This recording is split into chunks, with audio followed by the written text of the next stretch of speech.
So hi everyone, and welcome to the Stool podcast, a podcast for woodworkers and the maker community in general. This is episode number 3.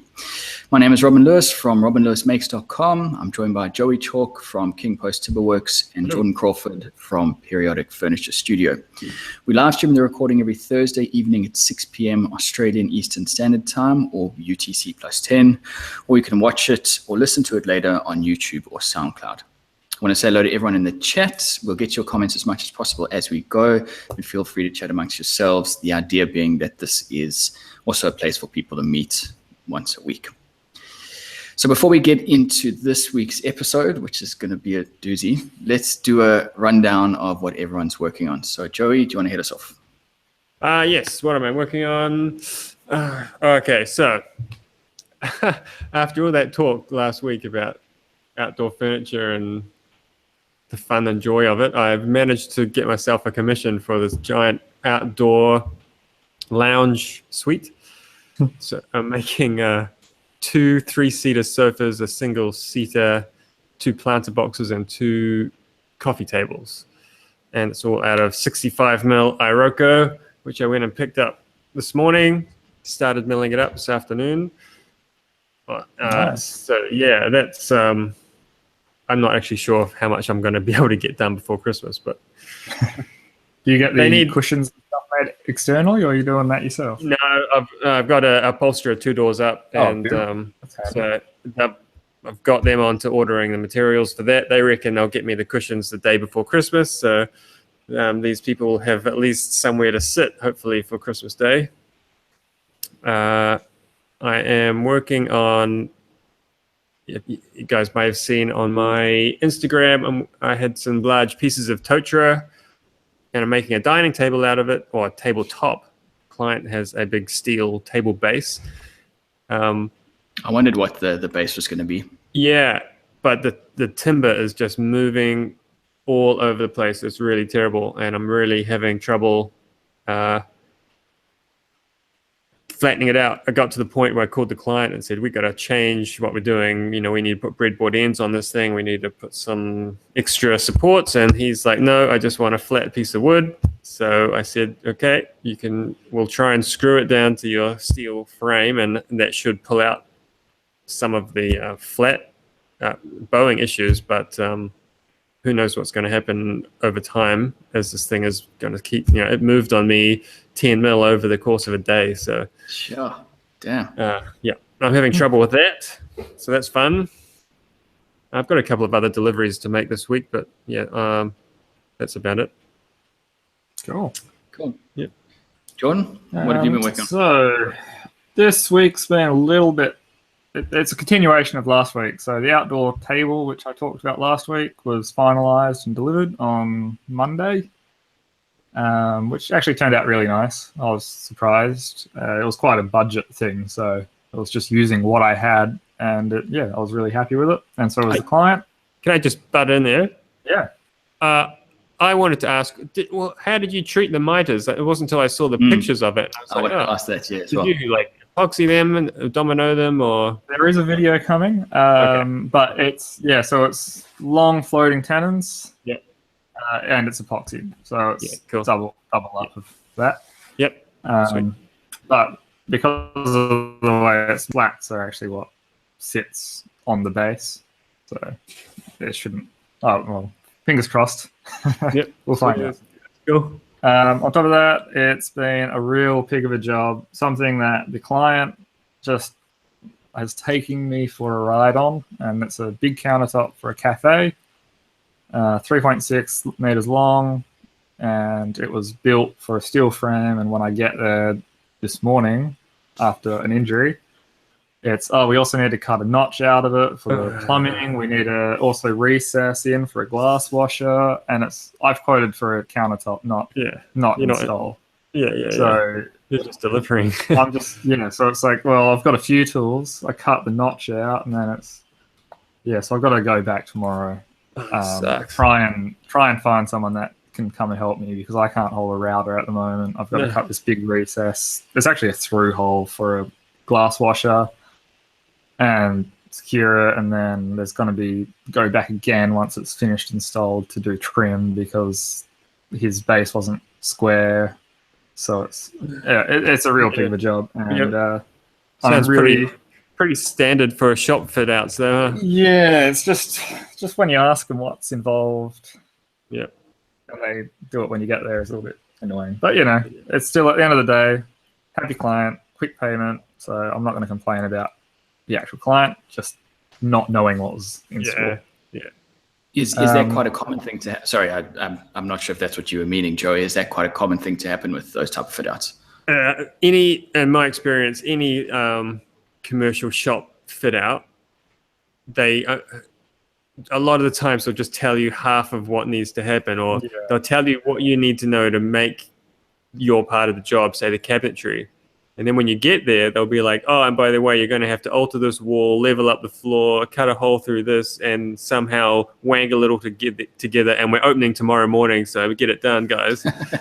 No pressure. I think it's a lot to do with they have a vision, but them not necessarily knowing how to achieve it.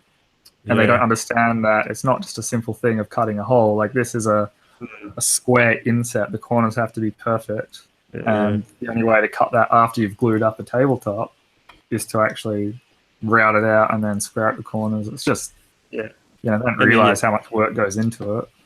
And try not to chip the finish on the edge, on the corner and stuff. Yeah. So now it's like, I don't know how to go about talking to them about it's going to cost extra, or if I just put it on the invoice, and if they question it, it's just that's the whole topic there. Exactly. That could be a good show, actually. Extras. How do you charge for extras? So anyway, that's where I got to. Everything else has been put on hold. Yep. For at least a few weeks until I'm back on the go. But what about you, Rob? Cool. So I've had a couple of things on the go. You might be able to see behind me. That's a mobile cart for my thicknesser with a box for dust collection underneath it. So I got quite lucky. I saw that on Instagram, and I was like, how the hell are you going to get the chips? Like, have you put a suction fan in, or does your planer have a blower? So when I bought this planer, everything I read, so it doesn't have a blower that I'm aware of. Right.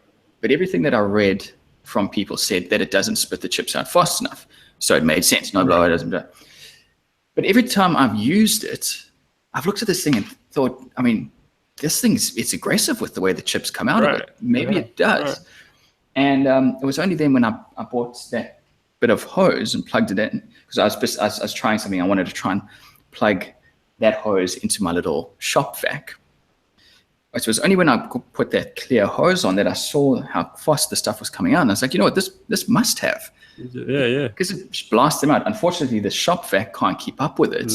No, of course not. Yeah, which I didn't know. But I didn't know that. So I bought this 100 mil down to 38 mil like cone. No, it's not. No, the chips are pretty big on those. Yeah. So anyway, so on the top of that, the video should be out this weekend. On the top of that box is some furnace filter fabric. Right. And then it just blows it in, and the air, the positive pressure comes out of the top. Yeah. And the only thing I'm struggling with is the box is made out of melamine, so it's a bit heavy. But from rocking. I guess the only thing I would say to be cautious of, I mean, it looks like a great setup for anything. Like, how wide does that machine cut? 280, is it? Something like that? Yeah, it's 285, I think, Yeah, so if you were to, say, put a 280 pine board especially, the straight knives on a planer take big wide ribbons off a piece of pine. This is a spiral. You got a spiral, have you? A spiral in that little thing? Well, no, sorry, it's not spiral. It's segmented. It's the it's not the It's not a straight knife. So it's the little knives. Yeah. Okay, well that's good. There you go. You're only going to get small chips. Where did you find your furnace filters? I got online. Okay. Try to look for it at Bunnings. Couldn't see anything. I'm looking for them as well, because I need to cut some holes and fill them. Online. So this was a sort of my first foray into doing this type of thing, and it's functional. I don't think it's like a finished product. I'll keep it. It works for now. But yeah, because as I say, I don't have a shop vac. I don't know how proper dust collection is supposed to operate and all that. But it'll work. I'll just say that when I started out and had similar style planer, the Zito had a large shop vac style vacuum, but it has a 100 mil hose. And I had one of them when I first got a planer, and that thing worked really well. I mean, obviously yours has got a good setup on it, but for other people, if they're looking for a cheap way. I reckon if you were to not use the flexible hose with the ribs in it, and if you could find in some magical place clear like PVC pipe that's smooth core, but you can also see if it clogs up. Yeah. That would work even better, because then the chips would just slide down into the box. Yeah, it's just hard because it has to go up and down with the cutter. Oh, yeah, right, of You course. have to telescope. Yeah. Oh, yeah, well, of course, that doesn't help. Actually, I didn't even think of that. So I've made that hose at the bottom. So I'm probably going to have to add some more. Because I did think about what you said. So at the bottom, the elbow is PVC. So, yeah, basically the gravity is going to drop it down the hose, and then at the first curve, it's PVC. So it should sort of run a bit smoother. Yeah. Oh, that's cool. It's a cool idea. I like it being all one thing. Yeah, so it's on wheels, so you can just sort of push it around, and so I can store it away. So, yeah, I'm pretty happy with it. I didn't realize how much mess a thickness it makes. So, because when I bought this thing, I just put something through it, and it was just the whole shop was just dust. Yeah. So I'm quite glad to be having some kind of to tame it. But other than that, on that end, I've got a breadboard going. That's a Christmas present for someone. That's just a small project. And then I don't know if you can see the Christmas lights behind me. Yep. Being December, I thought I'd put those up for the podcast. So yeah. Hey, so your fruit bowl, turned out pretty cool. And I'll give you my feedback now that I've seen it. I think I would have done what you did, just put some feet on it and made a fruit bowl thing, and then. And it wouldn't be till afterwards the same, and I would have stepped back and gone, oh, you know what, doesn't quite look right. And, after thinking about it for a couple of days, I reckon what I would have done is got like a block of wood as a base, a plinth, and just put a piece of perspex somehow right in the middle of the piece of bark. So it's kind of like set on a bit of an angle, just like a sculpture. Oh, it's just kind of floating. And you could block one end of it, and the fruit would just kind of roll down to one end. And then it would, if it's empty, it just looks like a sculpture. And if it's full, it's full of fruit. But that I wouldn't have come up with that idea if I hadn't seen the first go, because I would have done probably the same thing. So it's interesting how your perception changes after you actually see something finished.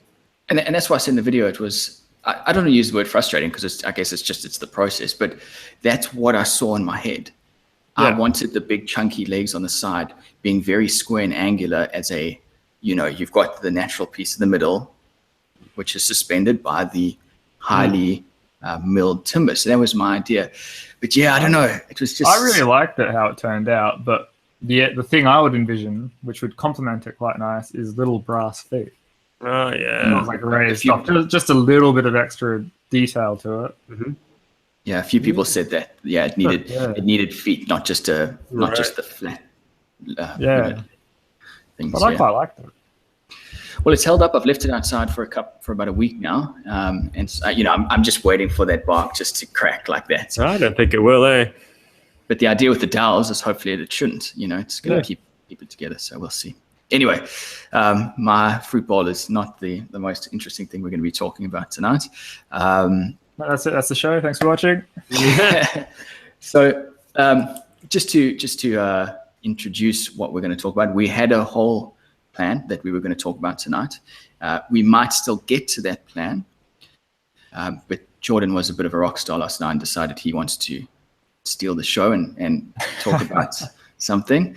So a few guys might have seen on Instagram. Jordan, can you give us a rundown of what happened to you yesterday in the shop? Well, I'm sporting a nice little injury on my left hand. And basically what happened is I was jointing the piece of wood on my depth jointer. I mean, it was just operating as a standard jointer. I didn't have the twin cutters going, but I just somehow, I don't know what happened, my hand fell off the piece of wood and fell straight into the cutter. So essentially what's happened is from my knuckle down to the fingertip, it's cut on a very steep shear angle, so the fingernail is entirely removed. The bone was about 3/4 down to the knuckle, so that's sitting somewhere inside of my dustbin. I was going to So say, the bone as well. Oh, the bone's Holy gone, yeah. crap! I thought it would have And stopped. Yes. yeah, and basically when it happened, I knew what had happened. I felt the weirdest sensation, but I didn't really want to know what it was. So I looked down and I saw bone. I just knew I had to go. So I wrapped it in some gauze. Luckily I have first aid kits everywhere because I am afraid of this sort of thing. Wrapped it in some gauze. I rang my girlfriend and said, I need you to come and get me to the emergency room. And before I could tell her what had happened, she had hung up and she was on her way. So she took me. But yeah, so bit of an accident. So can you go back to? Yeah, I need more details in this. I want to know. Yeah. Can you maybe describe what the size of the board was, and then what you And were doing? how you were pushing it? Yeah. Yeah, and I would actually ask that you guys ask questions because I'm not sure how to talk about it really. But yeah, so the size of the board was about 120 mil wide. Yeah. Running on edge. So, my thumb's on top of the board and my fingers kind of just lightly pressing it into the fence. And it was so it wasn't flat down, it was up No, it wasn't flat. It was on the edge. And like I said, 20 or 50? Sorry? How thick was the piece of wood? Like 20 mil, 50 mil? I think it was 30, 35. So not super thick. Yeah. Yep. And it was probably about halfway through the cut, like half of the length over. So it was like the board was well established. Is it your leading hand? Leading hand, yeah. If that slipped off, so your thumb slipped off the top edge of the board. Yeah, but the thing is, stabbed the blades. The thing is, I think my hand dropped. I just think I let go and dropped it down because the lesson I've learned here is the importance of not working tired. So something that you guys don't know, and I'm happy to bring up here, and I'm not using it as an excuse because it's a lesson, but for the last 3 or 4 months, I've been in and out of hospitals, getting biopsies, getting tests done for kidney disease. And, that's obviously taken a toll on me. I've been really tired. The kidneys obviously affect your adrenal glands as well. And what I've been doing is pushing through this just utter exhaustion because I thought it's what I had to do. And what I've learned is if you're tired and exhausted, don't push through. Go and take some time and refresh yourself. I mean, it's not an excuse because it was stupid. I did it, but it's the best explanation I can have is working tired, working distracted. Couple of other questions then, which I'm sure someone's probably screaming at. So did you have so how wide is your jointer? It's a 16-inch jointer with a swinging guard. Yeah. So were you at the back or the front, with the fence? The fence was set probably 8 inches of cutter exposed. Yeah. And then the board. So the fence was about halfway on. And I guess so. If you're halfway through the board, the swinging, what do they call it? Like a lamb chop guard or something. Yeah. So most of the blade is it. Well, I guess I don't know. On my one, the blade it isn't really exposed. If you're cutting it, that kind of. I think a big thing with mine, and this is just I don't know because I can't really recall. It's all a blur. Yeah. But there's a sticky spot in the spring.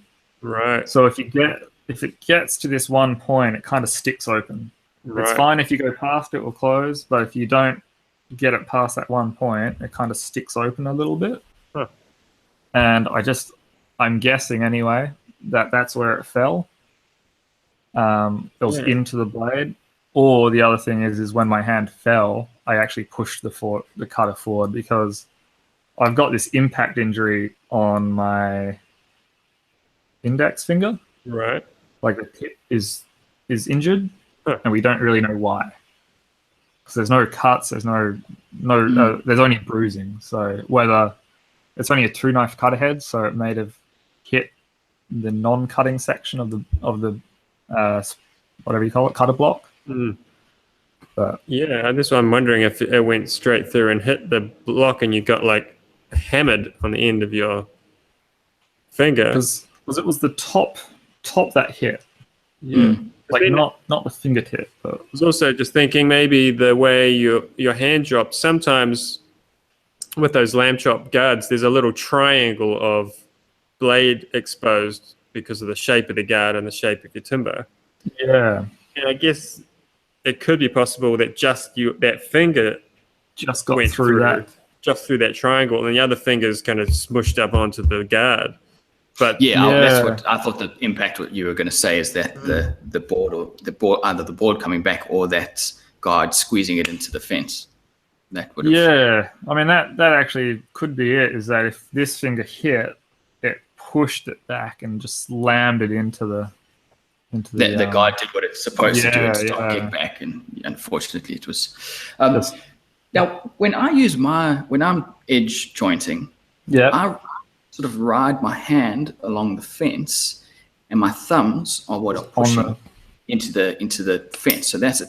So do you sort of have your entire hand pushing up against the fence? No, so if the board is shorter than the fence, I would be doing just like you are. So my thumbs are up on top of the fence. Course. Yeah, 120 mil. Yeah. But because this is that weird fence that I have with the cutter, it's actually pretty low.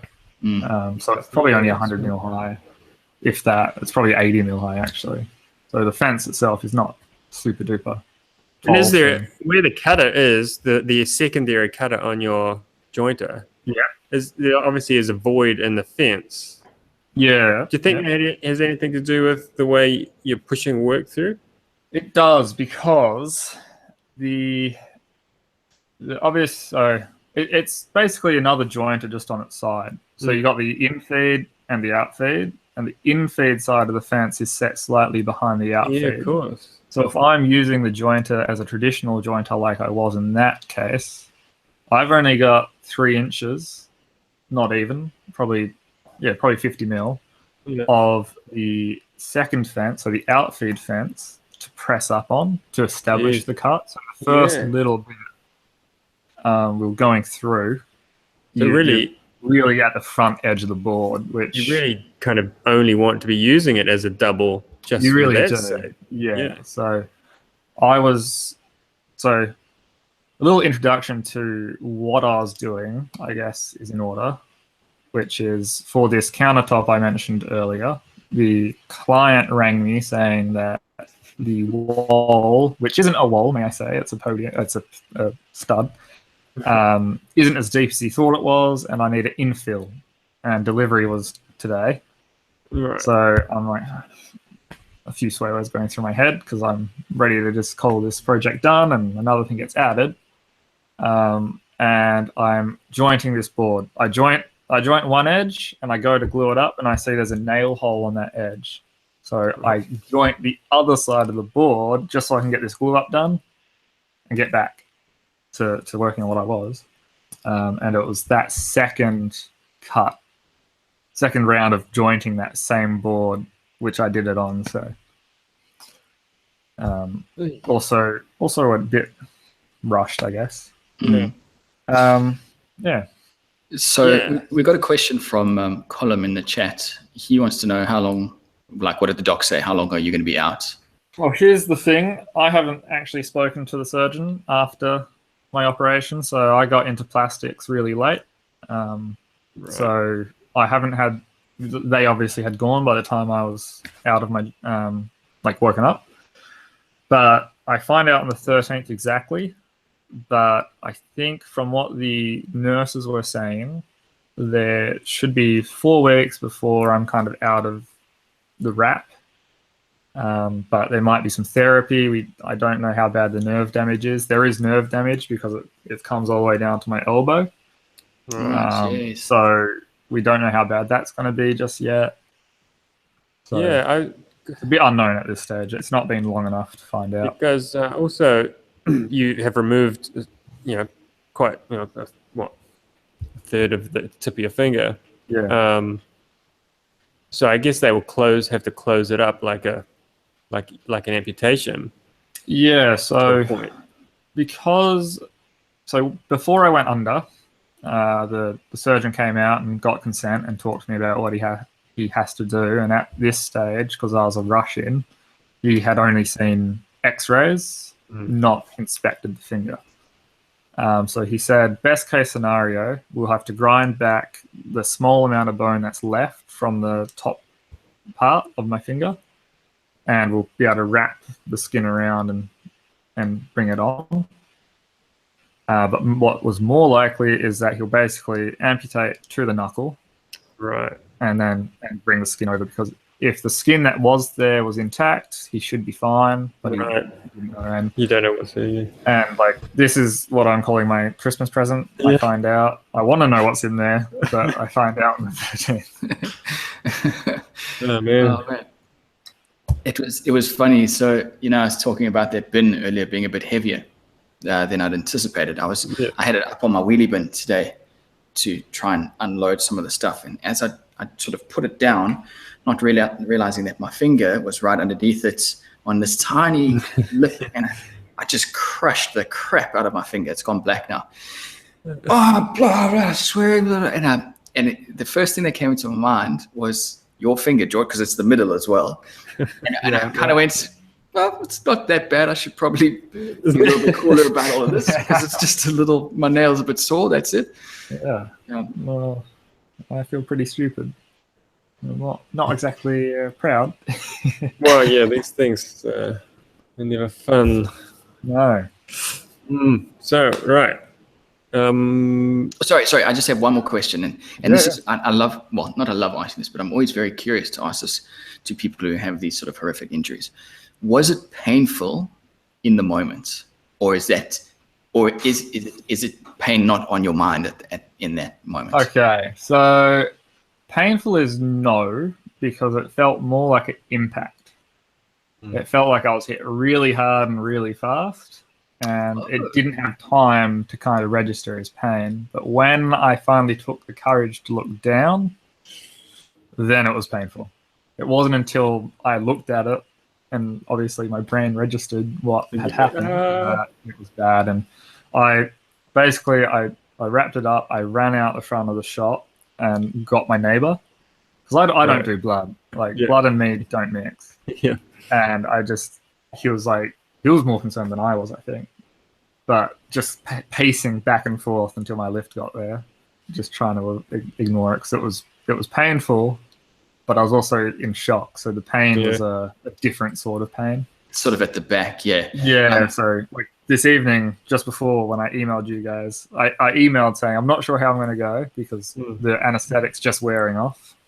That pain, I've never felt anything like it. Yeah, that's what I was going to ask. Is it the most painful thing you've ever experienced? It is. I was pretty confident that I was prepared for it, because I've crushed ankles and I've had a whole heap of other things done. But this pain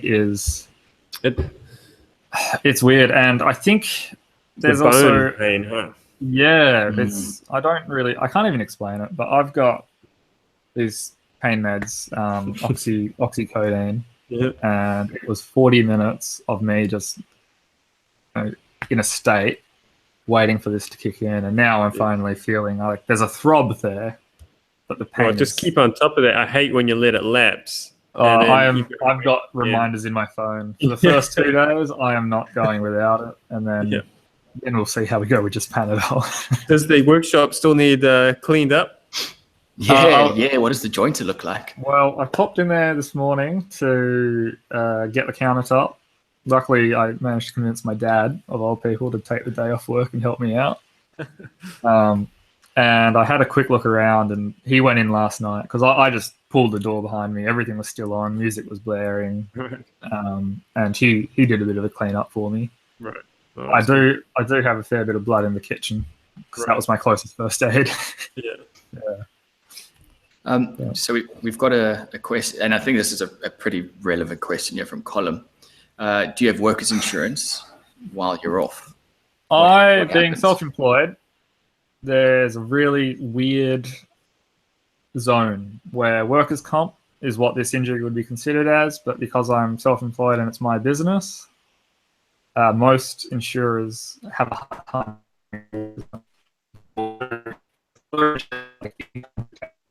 which I should have got if I had this injury. Yeah. That would have been protecting me, but I don't. And all I'm going to say is I'm really lucky that it's the end of the year. This was my last project that needed happening. Everything else can be put off.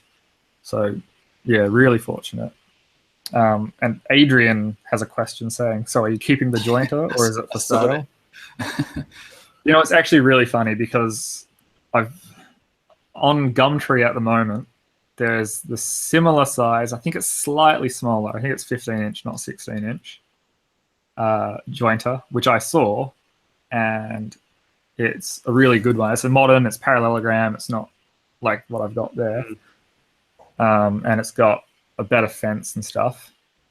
But, and I emailed him just out of interest saying, look, I know it's low bowling, but I have this secret figure of $700 that I never pass up a good machine on.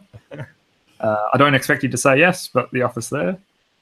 And it was after that I realized, you know what, I've got a jointer that's that size. It works really well. Yeah, it needs a bit of a tune-up every couple of weeks, but stuff it. Yeah. And that was the morning or maybe the night before I did this that I thought of it.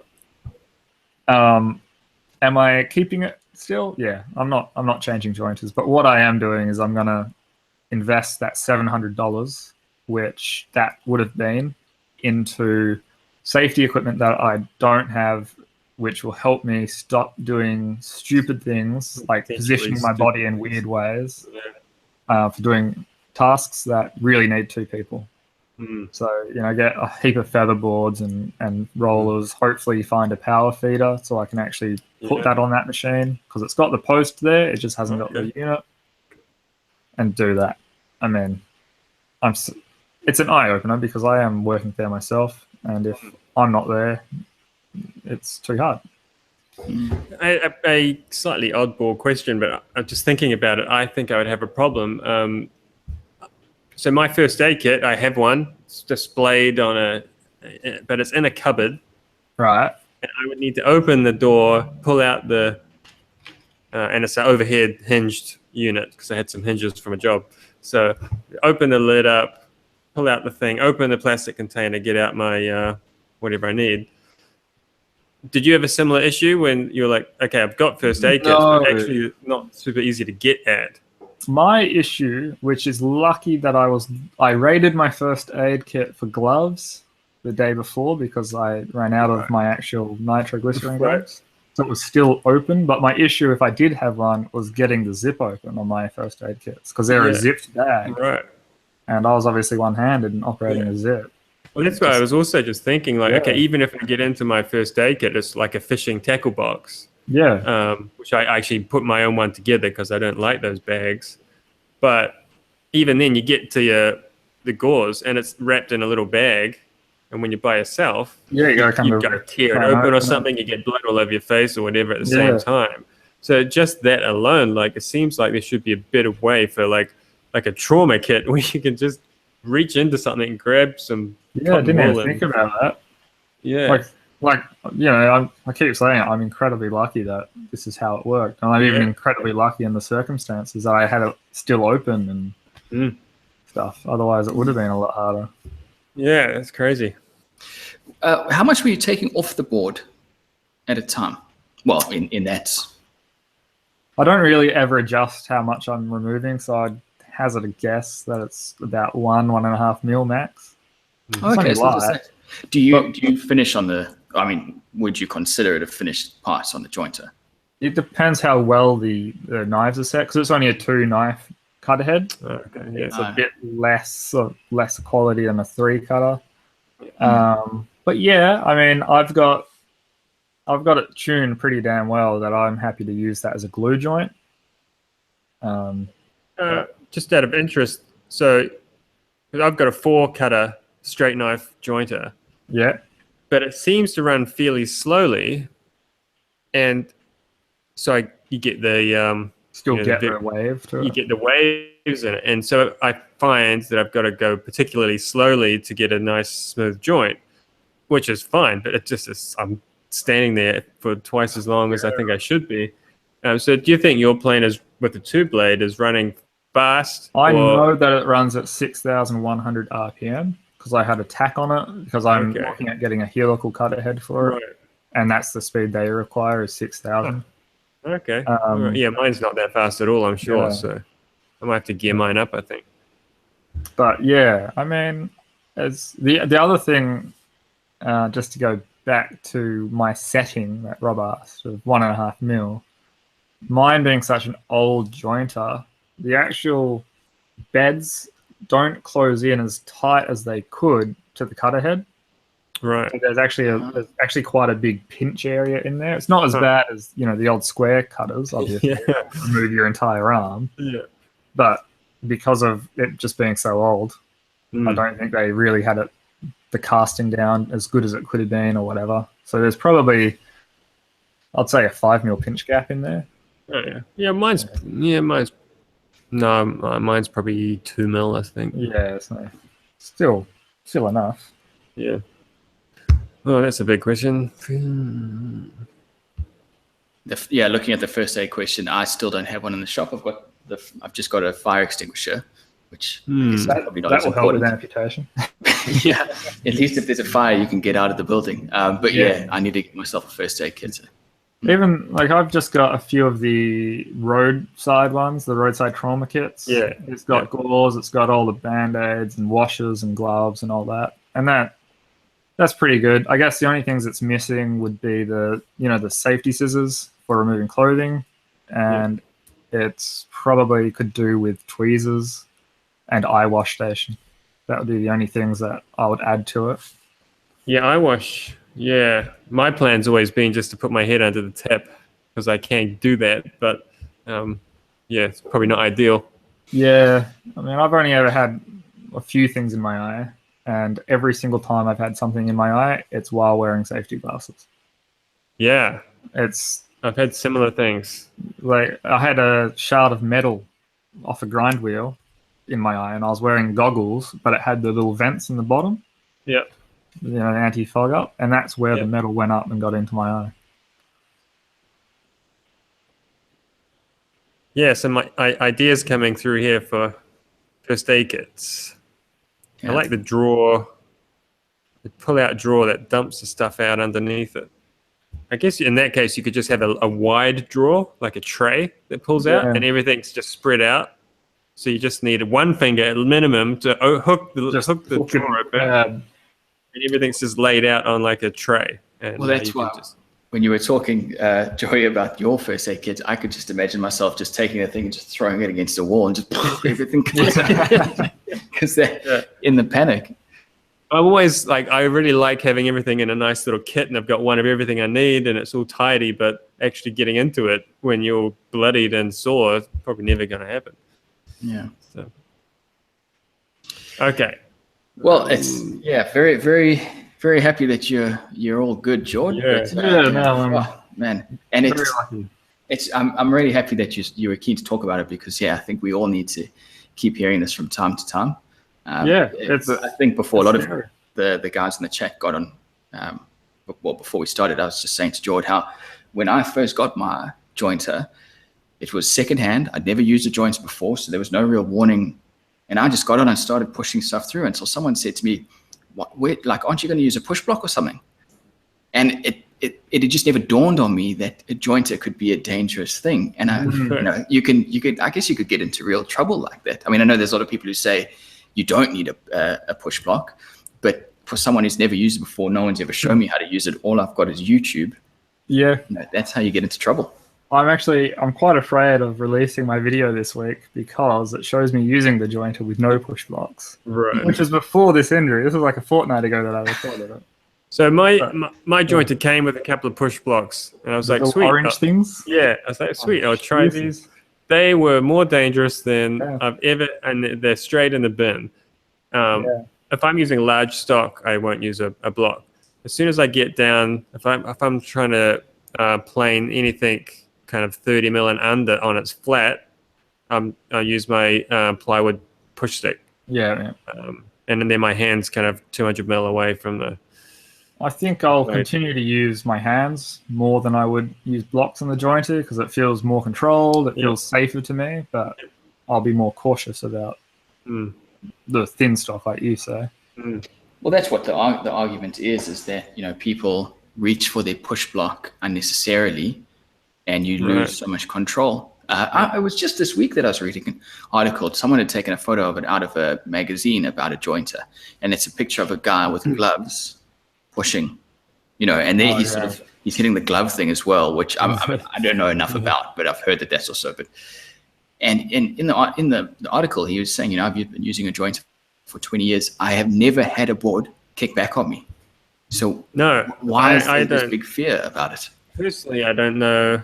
The only time I've had a kickback were if I've dragged a longboard backwards and it's caught the blade and it kind of shoots back a little bit. But I'm holding it. It's up off the table, so it's not really an issue.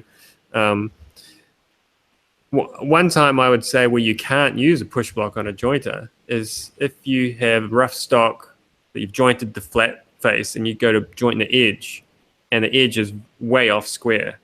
And so you actually have to physically, with your hands, hold it against the fence to keep it square for the first few passes while you're getting that thin edge sitting flat. And then it can sit on its own devices. Otherwise, it's going to, you know, if you just let it sit, it's just going to tilt away from the fence and you'll get a nice crazy angle on the side of your board. So I guess what you could do in that case is bring out the hand plane and get it closer. Yeah. But then we start talking about, well, you know, you could go through it forever. I think for me and Joey, we'll just go to the panel saw to do it like that. Yeah. It's the safest and easiest way.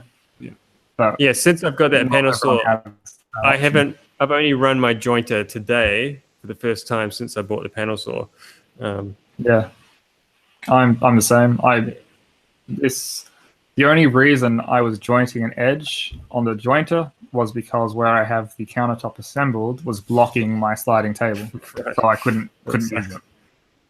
So, there's a couple of questions on the chat, so we could maybe just get into that because it seems like an interesting thing to talk about. Yeah.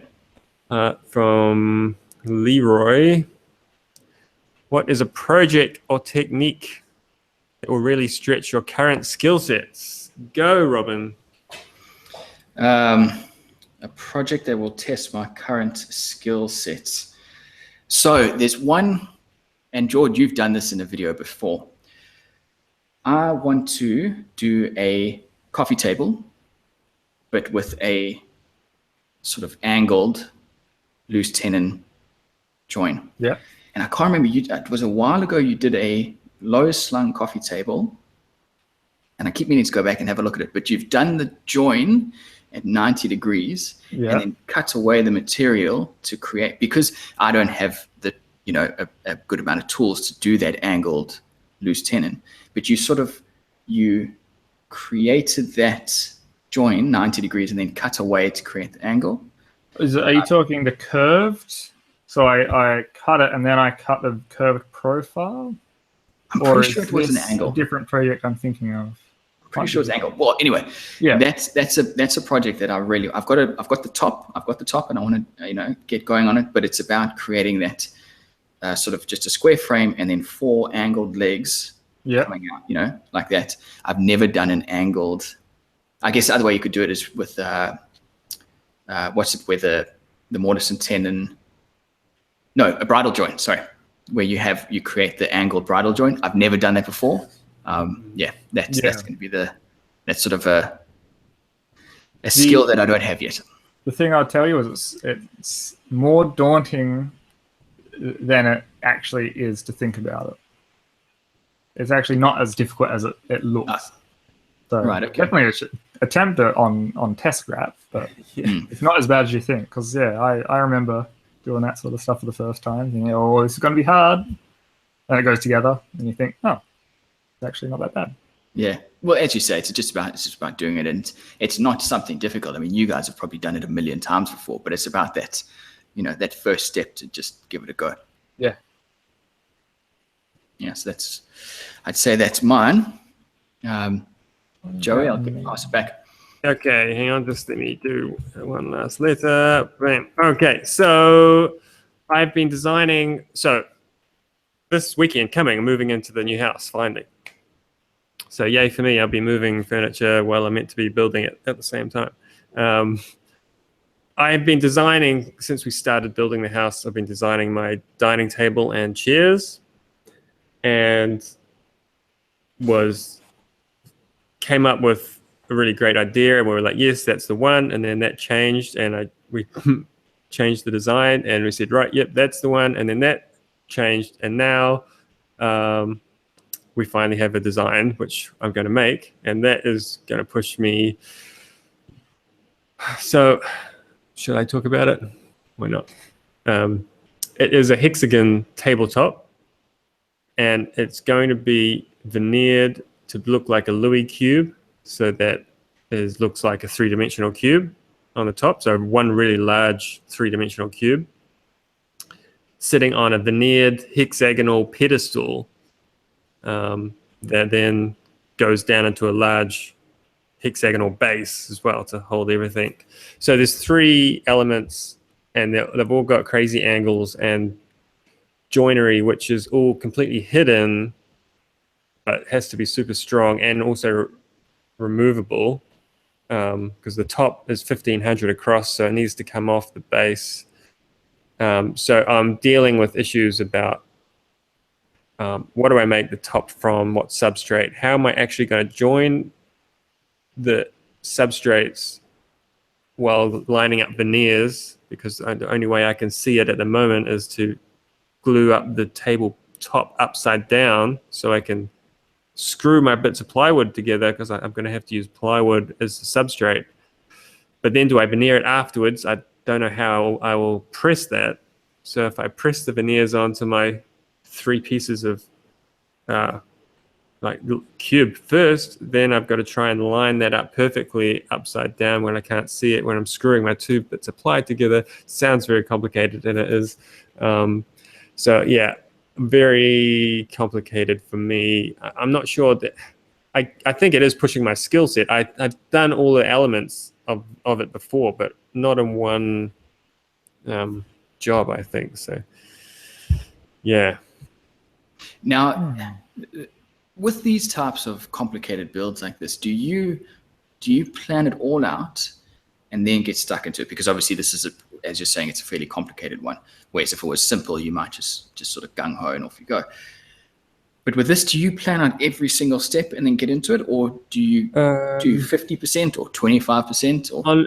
I do. I'll say what I do on every job is I plan out what I need, what I'm going to make, and then I only think about the crucial elements, because the rest then just falls into place.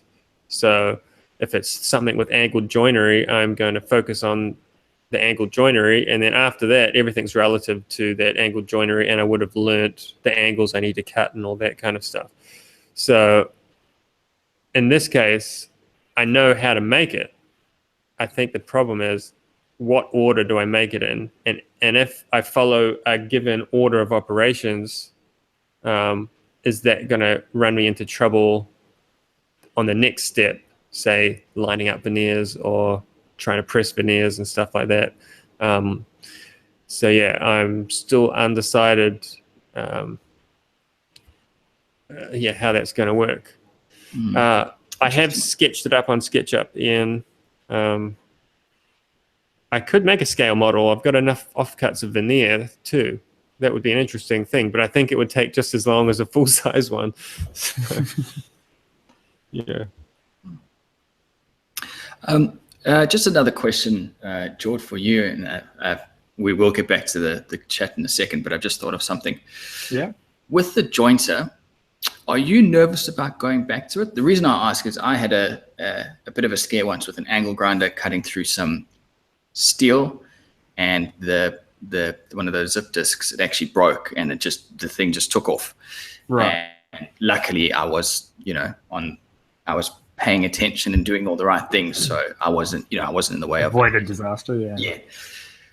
But it took me a long time to be okay with it. I'll cut a paver in half. I'll cut a paver into a sculpture, no problem. But as soon as I got to cut metal now, I'm terrified. So are you a bit nervous? I obviously I haven't gone back, so I don't know until I approach it. Yeah. But I don't think I'll be nervous about it. I just think I'll be really cautious. I think I'll be more aware of it than I have been before. I Probably a bit slower. Yeah, and I think because all I can kind of say is that, get back on the horse that kicked you off. But I think I'll be okay because I do use it every day. I'm really, really comfortable around it. And but yeah, I'll get back to you as soon as I'm back in the shop though, because I don't know. It could be really bad. Trauma is a weird thing, so. So Jordan, what do you reckon to push your skill set at the moment? One thing I've never really done, and I would love to, is veneering. Right. Veneering to me is this really fine art, in my mind anyway, and I know people that do it every day say it's not that bad. But yeah, if I could get some veneering really down and looking the way I would want it to, I think that would be an amazing skill for me to learn. Well, just on that then, I remember about it. There's a guy on Instagram, CT Fine Furniture. His name's Craig Thibodeau, I think it is. He is a master of veneering, and you need to check out his Instagram just to see what he can do. What he can do. I talked to him a little bit about veneering, so I got some tips off him. But he said he's actually just about to finish a book on how to veneer. So everyone should be buying that. Just the knowledge this guy's got, I can't wait to see what he's put into a book. So that'll be really interesting. I'll have to check him out. I mean, there's, on top of veneering, everything I can keep pushing my skills in. I mean, I'm constantly looking for new methods and things, so hard to pinpoint it. Cool. Let's see what else we got. There's an interesting question from Ross, which I can quickly answer because I've had both. Yes, I was just about to say, yeah. Ross is saying, I'm in the process of building a shed workshop and I'm looking at buying a combo jointer planer. What's your thoughts on combo versus separate machines? So I have had both, and my answer to you would be it depends on your space, because it's more efficient as far as workflow to have them separate. You don't have machine changeover. You can leave them set up and not worry about changing the bed height. But if you're pushed for space, they're brilliant. The combo machines do everything that a standalone will do, and often more. So if you get something like the Minimax like I had, you can attach a mortising table onto that, and now you've got yourself a real good joinery machine. Another argument is that for the same price, you can get a 300mm wide jointer planer combination. But if you're looking at a 300mm wide just a jointer, you're looking at $4,000 minimum. So you're getting a larger capacity machine for actually a bit of a money saving. Because ideally, you want your jointer to match the width of your thicknesser. Ideally. It doesn't happen very often. It doesn't happen often because the wide jointers are so expensive. I've never heard of that, but I guess, it makes sense. I mean, it means you can flatten and straighten a 15-inch wide board on a jointer and then send it through your 15-inch wide thicknesser. So, my answer would be it depends on your space, but for workflow, it's better to have them separate.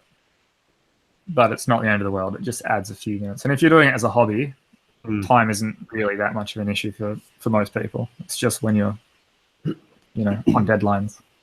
Yeah. Yeah, if you're doing like a lot of doors, like you've got a whole stack of rails and stiles, you want to have one machine set up and the other one set up and have everything, and then having to swap the thicknesser back over to the jointers would be annoying, but just slower, really, I suppose. And like you say, it's got to be based on space. If you have the room, go separate. But I see Cuffy's championing the idea as well, saying the combo machine is today I was working with my thicknesser and my planer, and I do the one board, put it through the thicknesser. Okay, that's about right. But I should have done this, back to the joints. So my workflow is just, because I'm not a professional yet, it's all over the place. So for me, it's super, because if I was having to flip the thing over and over, like, it would just be a nightmare. You will quickly learn to do it all when you need to do it. Yeah, well, that gets into the topic we were meant to be talking about, is learning lessons about stuff. You learn pretty quick that when you've got a machine set up, you need to do everything you can think of with that machine set up as it is. As soon as it's shifted, you're never going to get it again. Yeah. All right. Let's just do one more question, and then we'll call it a night. I'm just having a look for one. There was one. Saw one earlier. Practice joints. There was one about. Yes, the practice joints. That was the one that I wanted to ask you guys. Do you still do that? Because you guys are obviously at a level now where you're pretty sure of what you're doing. Do you still like to say that I practice my joints on the real deal, because I've never. I think maybe I've cut less than 5 practice joints in my life, and they're all terrible because I've got no consequence. Yeah, you're not really invested in it that much. But so when I was doing, say, a little while ago, I did a big maple chest of drawers, and all the case was dovetailed. I mean, there's no practice, there's no warm up. It's just mark it out, think through it, and make it right. Like, make it work. So if you make a mistake, you've got to learn to fix that mistake. And if you've got a dire consequence, i.e. starting from scratch, you're probably not going to make a mistake. You really take your time, and then as you get more confident with the joinery, you can smash things out a bit faster. But I agree with you completely. I think it was John Haas says the same thing. He just doesn't see the point as well. He's been doing it for decades. I don't think I've ever done a test cut. I have messed up cuts and wished I'd done test cuts, but ultimately, unless you have all your machine, this is just my opinion, of course, if you have all your machines dialed in, then it makes no sense to be doing test cuts, and you might as well ease up to those cuts anyway. So I can't see the need for it personally. I do every now and again, but usually it's more about getting the angle just right. So if it's a design I'm not really have out on paper, I will often cut on a scrap bit of pine and think that it needs to be, let's say for a leg splay or something, I think it needs to be 5 degrees. I'll cut that in pine, and then I'll have a look at it in real space and think, actually, I'm going to drop that down. But I very rarely would do it with something that's, mortise and tenon or a dovetail or something.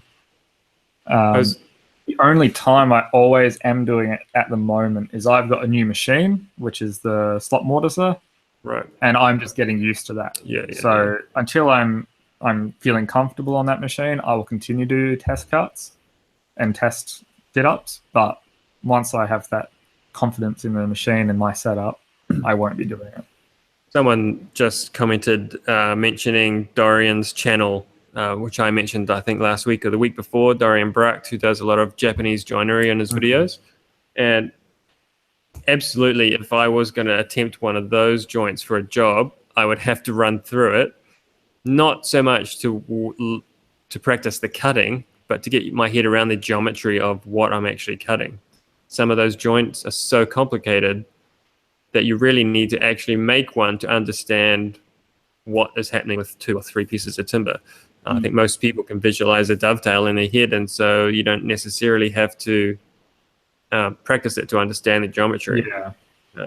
It's pretty self-explanatory once. Yeah, but when you start getting hidden things happening behind other things, and it really, you need to actually just smash it out and see what piece of wood goes where. So, yeah.